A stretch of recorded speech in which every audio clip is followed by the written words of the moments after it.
आप सभी को मेरा नमस्कार। My self Mamta. I am patient of GPL limited. मेरा ट्रीटमेंट पीजीआई से डॉक्टर अमन शर्मा जी के थ्रू चल रहा है। और जैसे कि मैं वस्कुलैटिस सोसाइटी की भी मेंबर हूँ, तो मैं अपनी डिजीज़ की जर्नी स्टार्टिंग से लेकर क्योर होने तक आप लोगों से शेयर करना चाहती हूँ। 2019 में मार्च के मंथ में मेरा सब कुछ बदलना शुरू हो गया। मेरे कानों में हल्की हल्की इचिंग शुरू हुई, तो मैंने सोचा कि नॉर्मल बात है, शायद कोई वेदर की एलर्जी होगी। बट वो धीरे धीरे पेन में बदल गई और मेरा जो हीरिंग है वो कम होने लगी। जैसे कि हमें लगा कि ईएनटी का केस है, तो हम लोग बार बार ईएनटी डॉक्टर के पास गए, लोकल डॉक्टर के पास गए और भी मूव किया, परंतु किसी भी मेडिसिन से मुझे रिलीफ नहीं मिला। और मेरी डिजीज़ है, जो मेरा पेन है, जो मेरी प्रॉब्लम है, बढ़ रही थी। और हालत इतनी ख़राब हो गई कि मुझे डेली रूटीन में डर लगने लगा कि पता नहीं कि ये पेन किसी पता नहीं कौन सी बड़ी बीमारी का ये सिग्नल होगा। तो मेरा कानों का ऑपरेट भी हो गया, मतलब मुझे कोई आराम नहीं मिला। तो जैसे कि मुझे डिजीज़ के चलते फेशियल पैरालिसिस हो गया, तो साथ में लेग पैरालिसिस हो गया। तो मुझे ऐसे लगने लगा कि मतलब जैसे ना होता कि ज़िंदगी क्या है। मैंने अपने आप से पूछा कि ज़िंदगी क्या है, तो हाथ से गिरकर जाम छूट गया। तो मुझे लगा कि मेरे ज़िंदगी अभी मेरे हाथ नहीं लगने वाली। तो मेरे बच्चे भी छोटे थे, तो मतलब मेरी एज 39 के करीब थी। तो मतलब मेरे लिए बहुत अनएक्सपेक्टेड पीरियड था वो। उसके बाद मतलब प्रॉब्लम बढ़ती गई बढ़ती गई, कोई फर्क नहीं पड़ा। तो आखिरकार मुझे मतलब पीजीआई रेफर किया गया। तो वहाँ पे मतलब मैं डॉक्टर अमन शर्मा जी के संपर्क में आई। तो लगता है ना कि लगातार हो रही असफलताओं से निराश ना होना, क्योंकि कभी कभी गुच्छे की आखिरी चाबी से भी ताला खुल जाता है। तो मेरे वो ताले की, वो गुच्छे की आखिरी चाबी डॉक्टर अमन शर्मा जी थे। तो भगवान ने मेरी मतलब उनसे संपर्क करवाया, तो उन्होंने टेस्ट वगैरह सब किए और आखिरकार मेरी डिजीज़ डायग्नोज हुई। तो उसमें जो जीपीएल लिमिटेड आई। तो मतलब मेरा इतना पेन था कि मैंने मतलब फर्स्ट विजिट में उनसे कहा कि आप पहले ये बताओ कि मैं ठीक हो जाऊंगी, मुझे सिर्फ मेरा पेन ठीक कर दो, क्योंकि मेरी हीरिंग उस टाइम 100% ख़त्म थी।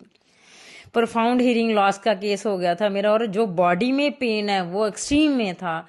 तो मैंने कहा कि मेरा पेन ख़त्म कर दो या आप मुझे ख़त्म कर दो, बस मैं और टॉलरेट नहीं कर सकती। परंतु उन्होंने मतलब मुझे समझाया कि हौसला रखो, इट विल टेक 1.5 ईयर।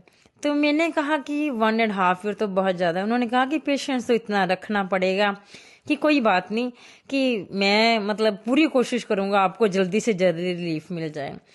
तो मतलब मुझे उनकी ट्रीटमेंट से रिलीफ मिलना शुरू हो गया। तो मतलब उन्होंने, जब भी मैं हिम्मत हारती, तो उन्होंने अपनी पॉजिटिविटी से और समझदारी से मुझे फिर से उठाया। धीरे धीरे ट्रीटमेंट से मेरी हालत में सुधार आने लगा, लेकिन मेरी हीरिंग पावर वापस नहीं आई, मेरी हीरिंग रीजनरेट नहीं हो रही थी।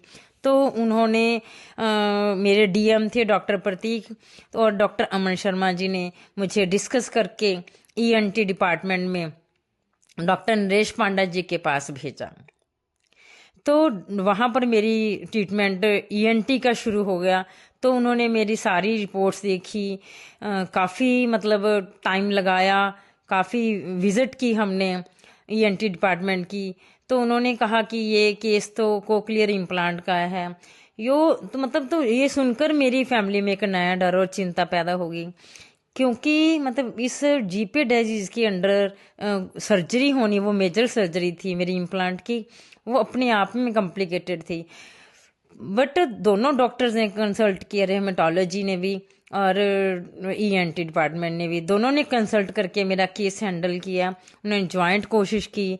उन डॉक्टर्स की पेशेंस ने और डेडिकेशन ने मुझे भी कॉन्फिडेंस दिया कि मैं अकेली नहीं हूँ। तो मतलब पीजे ने मुझे बहुत कुछ दिया, मेरे डॉक्टर्स ने मुझे बहुत संभाला।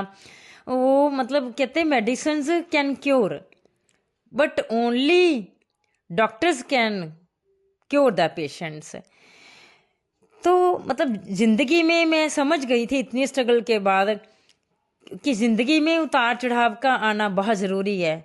क्योंकि ना कभी कभी ऐसा होता है कि अगर ईसीजी में सीधी लाइन आ जाए ना तो उसका मतलब ही मौत ही होता है।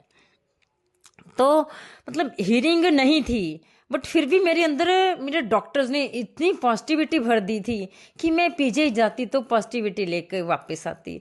तो मुझे लगता था कि हाँ पता नहीं मतलब मेरे अंदर एक हौसला आ गया है, मेरे अंदर तो एक हिम्मत आ गई है। वो भगवान की सपोर्ट थी, मेरे डॉक्टर्स की सपोर्ट थी, मेरे फैमिली की सपोर्ट थी मेरे साथ।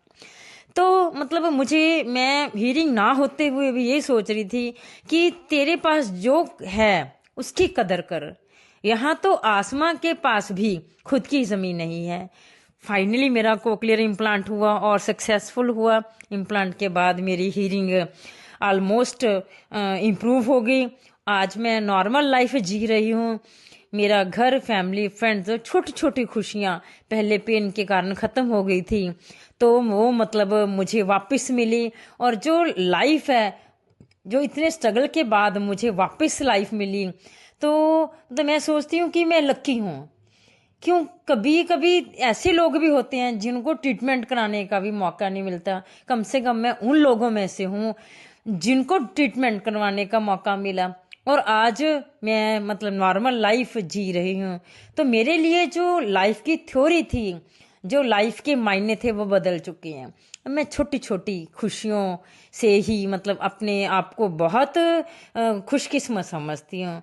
तो मतलब मेरा थैंक्स है जाता है डॉक्टर्स को, मेरे को, मेरे भगवान को।